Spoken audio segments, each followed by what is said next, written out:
points, Rob. Not much to say there, really.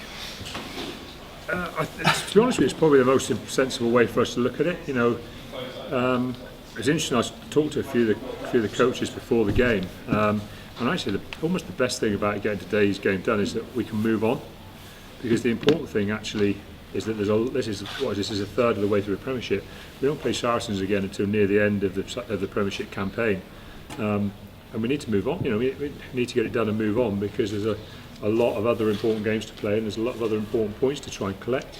You look around, and there's been so much, I suppose, media focus on this game and the competition over the last couple of years between ourselves and Saracens. Actually, we've got to make sure our focus can move beyond Saracens, because we're only going to play them once more. There's only one more opportunity to collect points in games between ourselves, but there's all those other fixtures, and you've got teams like Northampton collecting points. Bristol are up and around the top of the league. Gloucester look like they're finding some form. There's so many other teams in there that are going to have so much to say. We've got to be a bit careful. We refocus ourselves. And great as it is today, and I'm particularly pleased for the players, and I'm particularly pleased for our supporters.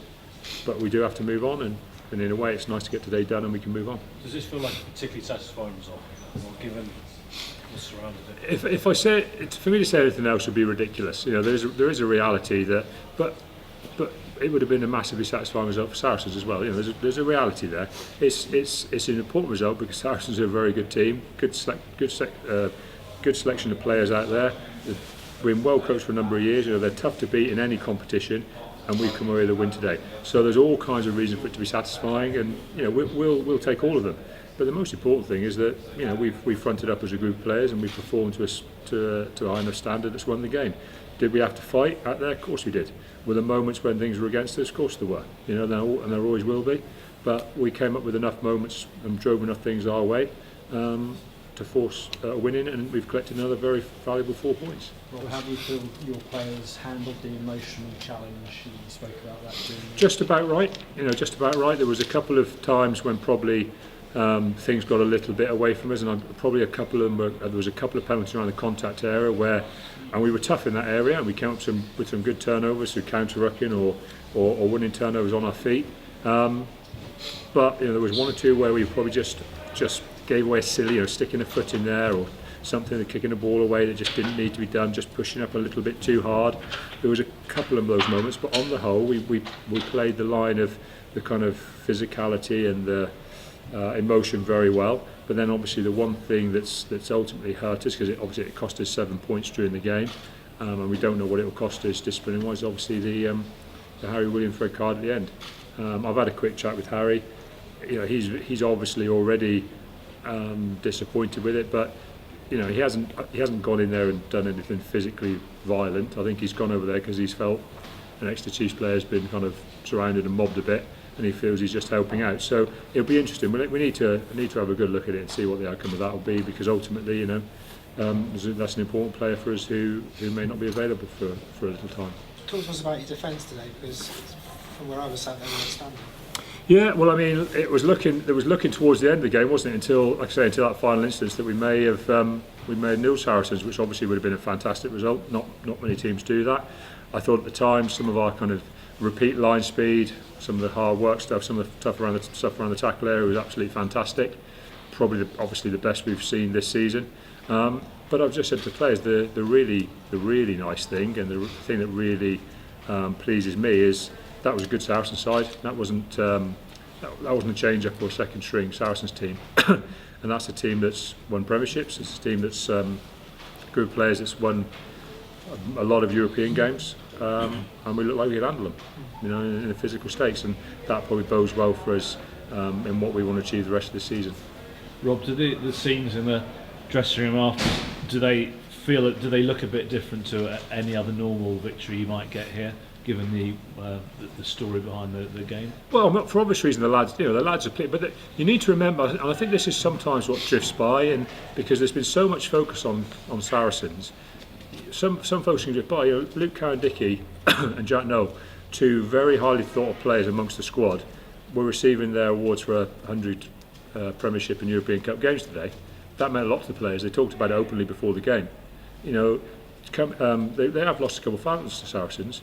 they want to be successful in their own right. They want to be winning trophies themselves. They want to be winning titles themselves, and anything that moves us in that direction is important to them. I think people got to be careful if they think that Exeter's only motivation is Saracens. It's not. We've got to be where our motivation is completely. Saracens is one step of the journey. Our motivation is being successful ourselves. The motivation of our players is being successful ourselves. Yes, there are other motivating factors, and there are in every game you play. And whether it's guys reaching milestones, or whether it's any losing to the team the year before, or whatever it may be, you use any motivation you can. But it doesn't mean we can't move beyond Saracens, because we can. The teams that we've got to move on to now, as I said, are the teams who are directly around us in the Premiership, because at this stage, Saracens may well get up to around the top 4 at the end of the year. I don't know, but our motivation is making sure we're up there. And that's the first thing everyone needs to remember. Finally, Henry stayed obviously didn't play today. Had the ankle injury last week. Any, since we last spoke, sort of further diagnosis of how long he might be out? Henry's got a small fracture in his ankle around the site of the plate he had put in a couple of seasons ago. When he fractured that ankle away at Wasps. And the prognosis with anything like that, albeit a small and stable fracture, is you start talking about 6 to 8 weeks as a healing time. For me to talk either less than that or more than that at this stage would be a little bit, wouldn't have any real bearing, because there's no information at this stage that says it'll be quicker or slower than that 6 to 8 period, which is the standard kind of fracture healing time. So he's probably going to miss at least the start of the Six Nations. It's as I said, it's not for me to say on which game exactly he'll be back, because things can shorten up considerably towards the end of rehab time, and they can lapse a little bit at the end of relapse time. So it'd be impossible for me to say. Your two back rows, Sam Simmons, probably as good a performance as he's had since his injury. I think, to be honest with you, I think the whole back four stood up. It was interesting, wasn't it?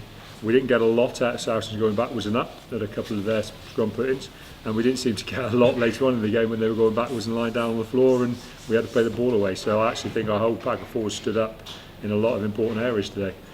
A lot of it around the set piece, a lot of it around the maul, but also an awful lot of it in those kind of one-on-one collisions. As you say, Simo got us front football on numerous occasions, but I thought our back four, I thought our whole team stood up fantastically well in all the physical confrontations out there today. It was a real marker of probably where we can get to, and probably some of the standards we should really be setting ourselves every week. All right, thank you guys. Cheers.